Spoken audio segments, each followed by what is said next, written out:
sont des rencontres autour de la bohème que nous vous proposons aujourd'hui à l'Opéra du Grand Avignon. La bohème de Puccini, cet opéra qui fera lieu les 15 et 17 février prochains, peu après la Saint-Valentin.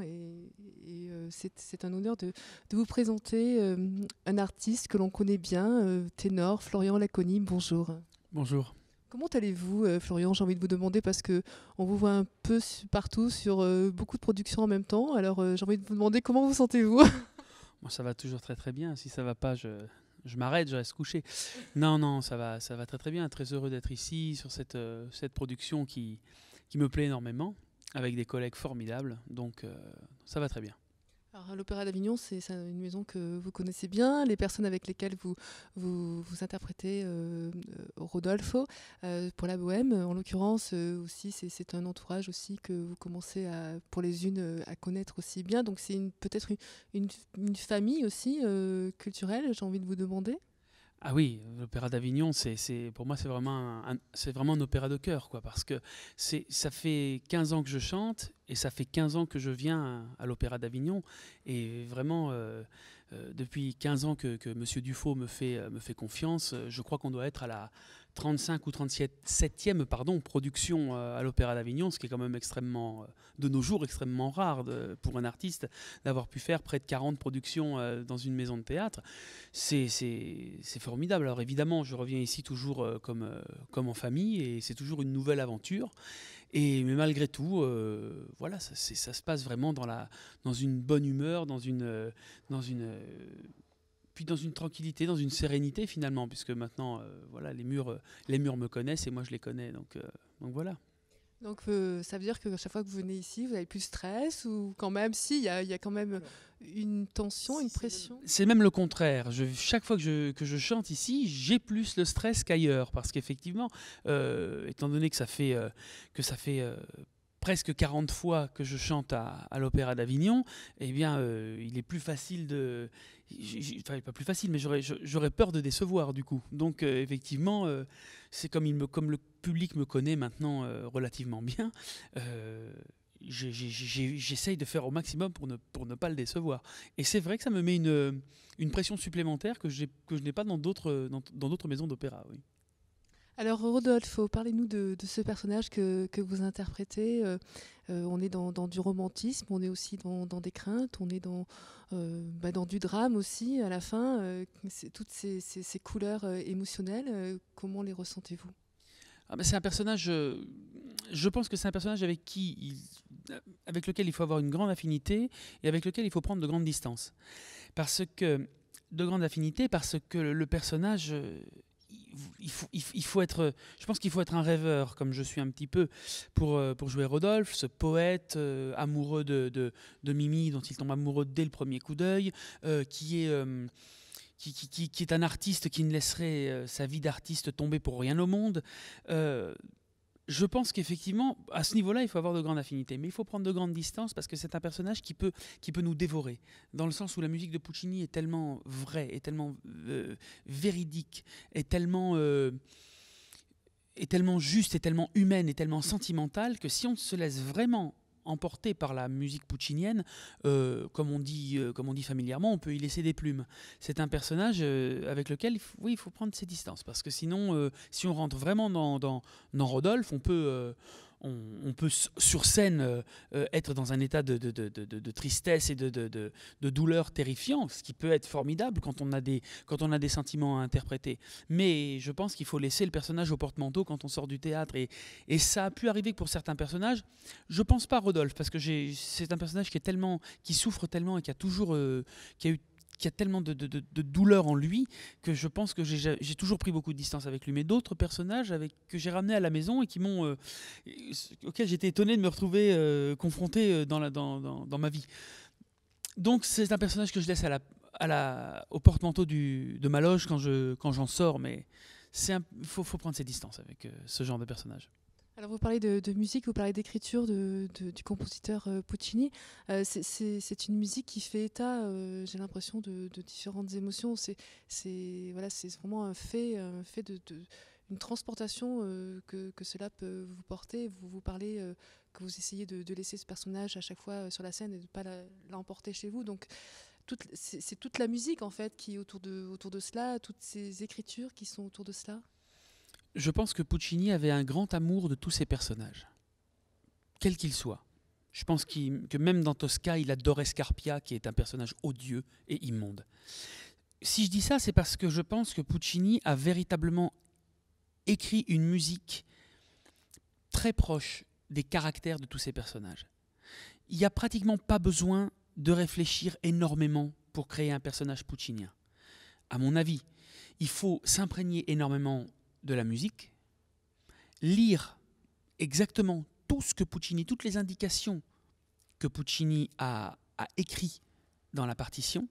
Si on lit ça, si on se laisse envahir vraiment par la musique, par les mélodies, par les petits leitmotivs qui reviennent sur certains personnages, si on rentre vraiment là-dedans, je pense qu'il n'y a qu'à être et jouer la situation à fond pour pouvoir vivre et faire exister ces personnages.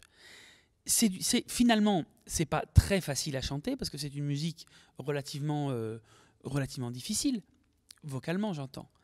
Mais c'est finalement une musique extrêmement... C'est un ouvrage extrêmement facile, des ouvrages extrêmement faciles à rentrer dedans.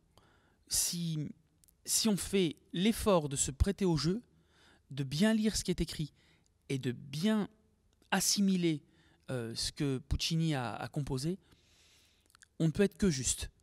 Mais il faut, encore une fois, y rentrer à fond. Vraiment jouer le jeu à fond, mais encore une fois, sur scène. Alors comment faites-vous lorsque vous avez plusieurs rôles à prendre en même temps pour que l'un ne prenne pas, les émotions que vous arrivez à avoir pour une interprétation ne dépassent pas celles que vous pouvez avoir pour une autre interprétation?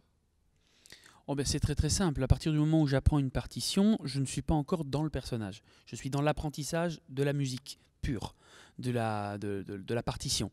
Donc pour l'instant, à l'instant où j'apprends un personnage, pour moi le personnage n'est qu'une mélodie. Au moment où j'étudie la partition, et qu'une mélodie. Il y a un dessin qui se profile, évidemment, il y a un caractère qui se profile au loin.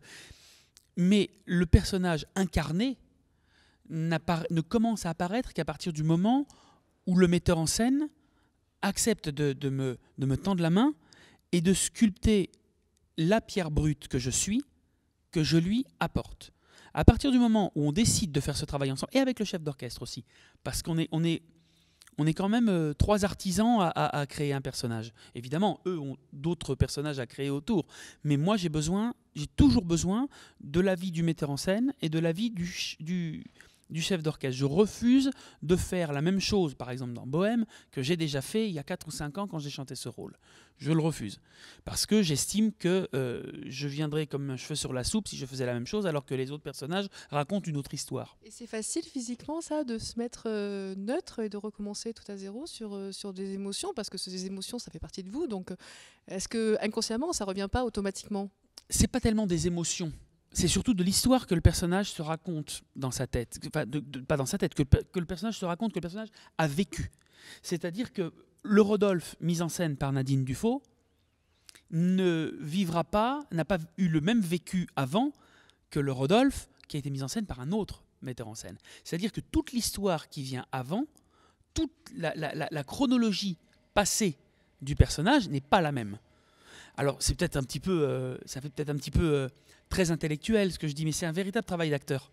Et moi qui viens du théâtre, moi qui viens de la comédie, pour moi c'est capital. Et j'ai besoin que le metteur en scène me nourrisse, j'ai besoin que le chef d'orchestre aussi me nourrisse, et je leur apporte un matériau brut, complètement brut.